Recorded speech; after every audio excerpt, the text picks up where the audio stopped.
Welcome. Welcome back to my YouTube channel, Anand Joshi Biology, where we are studying and understanding the syllabus of 12th biology and hoping for the best to happen with us in the present scenario. It is essential to study online by remaining safe, by remaining sound. So, I am Anand Joshi from MSG College, Department of Biology. Welcome you to my second video lecture. Friends, in the last lecture itself, we have started with the discussion of chapter number 8 and it is titled as Respiration and Circulation. And in that, the first thing we have studied, it was nothing but the basic information about the respiration, and in the second lecture, we have discussed the respiratory system of human being. And then today we are going to proceed on to the next topic. Now in this lecture, we are going to discuss mechanism of respiration. Now respiration is a biological process which involves exchange of gases like oxygen and carbon dioxide between the atmosphere and the lungs, and it always results into formation of ATP molecules, that is the end product of respiration. Now it includes a variety of processes that include the first one as breathing, the second one as external respiration, the third one internal respiration, and the fourth one cellular respiration. Friends, all these processes together, they constitute the mechanism of respiration. Now first we will understand the breathing mechanism. Now it is a physical process by which gaseous exchange takes place between the atmosphere and the lungs. Now it involves two important phenomena. The first one, it is called as inspiration, and the second one, it is called as expiration. Now both these steps, they involve parts of thoracic cage, ribs, sternum and the intercostal muscles along with the muscles of abdominal diaphragm. Now if we see the process of inspiration, it is the process during which atmospheric air, it is taken into the lungs, and it occurs due to pressure gradient formed between the lungs and the atmosphere. It is an active process in which diaphragm, it becomes flat, it becomes downward, and external intercostal muscles, they contract so that the sternum moves upwards and outwards. This leads to increase in the thoracic volume and decrease in the pressure of thorax within the lungs. To equalize the low pressure that develops within the lungs, air from the atmosphere, it rushes into the lungs, it enters into the lung forcefully, and this will result into the inspiration. The second process, it is called as expiration. Now expiration, during expiration, the thorax contract causing air to be exhaled, given out. And this diaphragm, the abdominal diaphragm relaxes and it is moved upwards or pushed upwards. It becomes dome shaped, that is a normal process or normal position of the dome, and the intercostal muscles, they also relax, pulling the rib cage inwards and downwards. Now once that is happening, this process will decrease the thoracic volume and it will lead to increase in the pressure in the thorax, and the lungs are compared to the atmospheric pressure. So air will be given out, it will be rushed out of the lungs, and this will result into what we call it as an expiration. One inspiration and one expiration, it will result into a single breath, one breath. So remember, one breath, it consists of one inspiration followed by one expiration. Now second part, it consists of external respiration or exchange of gases at alveolar level. Now actually, this process, an alveolus consists of a layer of simple squamous epithelium resting on basement membrane. Now it is intimately associated with the dense network of blood capillaries. Now that blood capillaries, they are surrounding the alveolus and they are tightly holding it. The capillary wall, that is endothelium, is made up of simple squamous epithelium, that is also called as endothelium. It is resting on the thin basement membrane. Both the layers have similar structure and they are thin walled, and together they are making up the respiratory membrane through which gaseous exchange like oxygen and carbon dioxide it occurs between the alveolar air as well as external surface.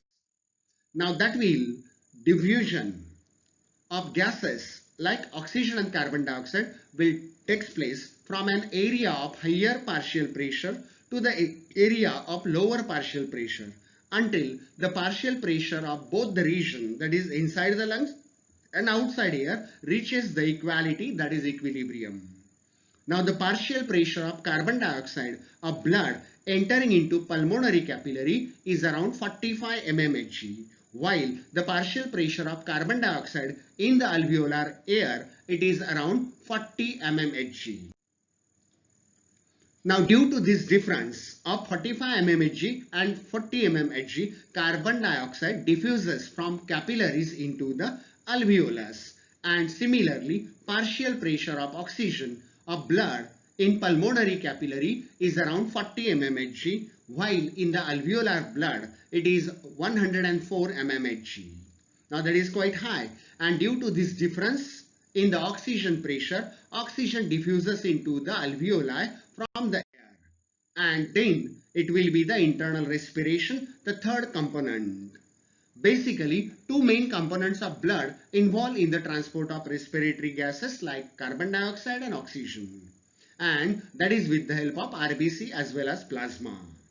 Now, as far as transportation of oxygen is concerned, oxygen is transported only 3% in the dissolved state by the plasma, because along with the RBC, the plasma contain water, and within the water and plasma protein, they will be responsible for transportation of about 3% of oxygen. The remaining 97% of the blood or oxygen, it is bounded with hemoglobin and it is transported with the help of RBCs. Now if we see the hemoglobin, it is an respiratory carrier, it is an respiratory pigment of the higher organisms like mammal, and it has got very high affinity towards oxygen, and it can readily combine with oxygen to form oxyhemoglobin, and theoretically one molecule of hemoglobin has 4 iron molecule, ferrous molecule, and each of which can pick up to 1 molecule of oxygen. The resulting reaction can be represented like this: Hb plus 4O2, they combine together to form Hb4O2. So single hemoglobin molecule is capable of carrying 4 oxygen molecules. Now oxyhemoglobin is transported from lungs into the tissue where it is readily dissociated to release the oxygen, and the reaction Hb4O2, it is dissociated to form Hb, and 4O2 are released in the tissue. Now if we see, the degree of saturation of hemoglobin with oxygen depends upon the oxygen tension, that is partial pressure of oxygen. Now 100% saturation is quite rare, and we know it is an important component as far as the modern world is concerned. Nowadays we are facing the problem of corona, and coronaviruses, they grow into the lungs and they decrease the saturation of oxygen within the blood. But still 100% saturation is quite rare. Now maximum saturation of 95 to 97% is at partial pressure of oxygen in alveoli, that is around 100 mmHg. Now degree of saturation decreases with the drop of partial pressure of oxygen. Now this begins the dissociation of HbO2. At 30 mmHg of partial pressure of oxygen, only 50% saturation can be maintained, and that is quite dangerous. Now the relationship between HbO2 saturation and oxygen tension PpO2, that is partial pressure of oxygen, it is called as oxygen dissociation curve. Now this oxygen dissociation curve is a sigmoid curve, and it shifts towards the right due to increase in H plus ion concentration and increase in partial pressure of CO2 and rise in temperature. Rise in DPG, that is 2,3-diphosphoglycerate, it is formed in the RBCs during glycolysis. Now it lowers the affinity of oxygen towards oxygen so that it can get dissociated. Then we'll see the Bohr's effect. Now Bohr's effect, it is the shift of oxyhemoglobin dissociation curve due to change in partial pressure of carbon dioxide in the blood. However, the Halden's effect, it is oxyhemoglobin function as acid. It is an partial acid. It decreases pH of blood. Now due to increase in the number of H plus ions, HbCO3 carbonate ion, they changes into water and CO2. Now, actually, it is in the alveoli where partial pressure of oxygen is high and partial pressure of CO2 is low. Oxygen binds with hemoglobin, but in the tissue where partial pressure of oxygen is lower and partial pressure of CO2 is high, hemoglobin does not hold as much as O2. Now, it releases oxygen from diffusion into the tissue. Now, a very important concept we are going to discuss, it is carbon monoxide poisoning. Now, affinity of hemoglobin for carbon monoxide is about 250 times more than the oxygen. Mind it well, the oxyhemoglobin is rarely formed when carbon monoxide is available because affinity of hemoglobin is far more, 250 times for carbon monoxide.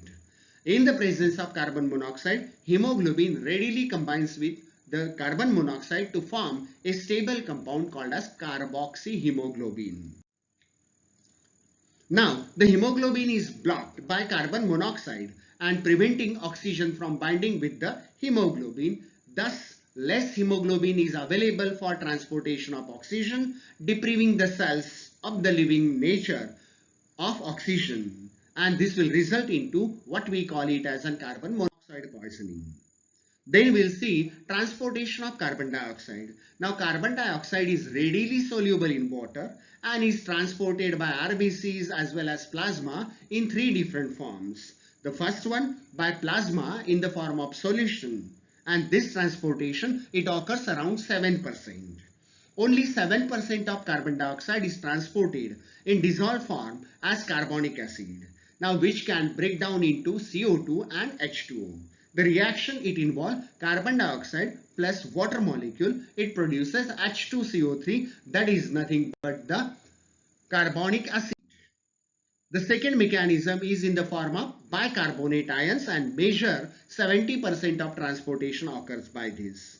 Nearly 70% of carbon dioxide released by tissue cells diffuses into the plasma and then into the RBCs. In the RBCs, carbon dioxide it combines with water in presence of zinc containing enzyme. Now carbonic anhydrase is also there to form carbonic acid. Now carbonic anhydrase enzyme is found in RBCs and not in the plasma. The rate of formation of carbonic acid inside the RBC is very high as compared to formation in the plasma. Now carbonic acid being unstable, almost immediately it dissociated into HCO3 minus and H plus in presence of enzyme carbonic anhydrase abbreviated as Ca, leading to large accumulation of HCO3 ions inside the RBCs. And the reaction it involves CO2 plus H2O in presence of carbonic anhydrase form H2CO3. In presence of same enzyme, it is converted to H plus and HCO3 minus. Thus, CO2, it moves out of the RBCs. This would bring about imbalance of the charge inside the RBCs. To maintain the ionic balance between RBCs and the plasma, chlorine ions diffuses into the RBCs. Now, this movement of chloride ions is known as chloride shift, or it is also called as Hamburger phenomenon. Now HCO3 minus that comes in the plasma, it joins either Na plus or K plus forming NaHCO3 or KSCO3 and it maintains the pH of blood. The reaction it involves HCO3 minus plus Na plus, it will form NaHCO3 and that is nothing but the bicarbonate. Now H plus ion is then taken up by the protein and that is nothing but hemoglobin. Now additionally, if we see the reaction Hb plus H plus, it will form HHb plus, that is called as reduced hemoglobin. These H plus ions, they might be expected to lower the pH of blood, but they are buffered by the hemoglobin by the formation of deoxyhemoglobin, reduced hemoglobin that is acting as a buffer. At the level of the lungs, in response to the low partial pressure of carbon dioxide, partial pressure of CO2 of the alveolar air, hydrogen ions and bicarbonate ions, they recombine to form carbonic acid, and under influence of carbonic anhydrase again yield the carbon dioxide and water. The reaction it involves H plus HCO3 minus. In presence of carbonic anhydrase, they form H2CO3. In presence of same enzyme, again they are converted back to CO2 and H2O. And bicarbonate ion, they recombine to form carbonic acid, and under the influence of carbonic acid, anhydrase yields carbon dioxide and water. Again the same reaction, H plus HCO3 minus, which is converted to H2CO3 carbonic acid, which is dissociated to form carbon dioxide and water molecule. The third mechanism for transportation is by red blood cells, and almost 23% of the transportation it occurs through the red blood cells. Now carbon dioxide, it can bind with the amino group of the hemoglobin and form a loosely bound compound called as carbaminohemoglobin. Now this carbaminohemoglobin readily decomposes in the region where partial pressure of carbon dioxide, that is ppCO2, is low in the alveolar region, releasing the carbon dioxide back. The reaction it involves Hb plus CO2 that form HbCO2. The fourth mechanism of respiration, it is called as cellular respiration. Now cellular respiration, it is the last step taking place inside the cell where food is oxidized and ATP molecules are generated. Now it can be shown in two steps. The step one, it is called as oxidation. Breaking down a complex organic molecule like glucose into simple inorganic substances like H2O and CO2 to release the energy. It is called as oxidation, where we can have a general chemical equation C6H12O6, that is glucose molecule in presence of free molecular oxygen 6 molecule. It is broken down to 6 molecules of carbon dioxide, 6 molecules of water, and almost 686 kilocalories of energy is liberated. The second mechanism, it involves phosphorylation. Now it involves trapping of heat energy in the form of high energy phosphate bonds, which are involved in the formation of ATP. Now ATP is used to carry out vital processes as it is the biologically usable form of energy. So it is called as energy currency of the cell. Now for formation of ATP, ADP, adenosine diphosphate molecules plus inorganic phosphate IP plus 7.3 kilocalories of energy is required. And this will convert the ADP molecule into the ATP molecule, which are the storage form of energy for biological world. तर विद्यार्थी मित्रांनो, हे झालं mechanism of respiration, आपल्या chapter मधला तिसरा महत्वाचा part. मित्रांनो, तुम्हाला जर ऑनलाईन एज्युकेशनसाठी अशाच पद्धतीचे व्हिडिओ बघायचे असतील तर माझं YouTube channel Anand Joshi biology हे तुमच्यासाठी उपलब्ध आहे. तुम्हाला हवं तर तुम्ही त्याला शेअर करा, लाईक करा, सबस्क्राईब करा, जेणेकरून तुम्हाला असेच सारे व्हिडिओ बघायला मिळतील. धन्यवाद मित्रांनो. थँक्यू.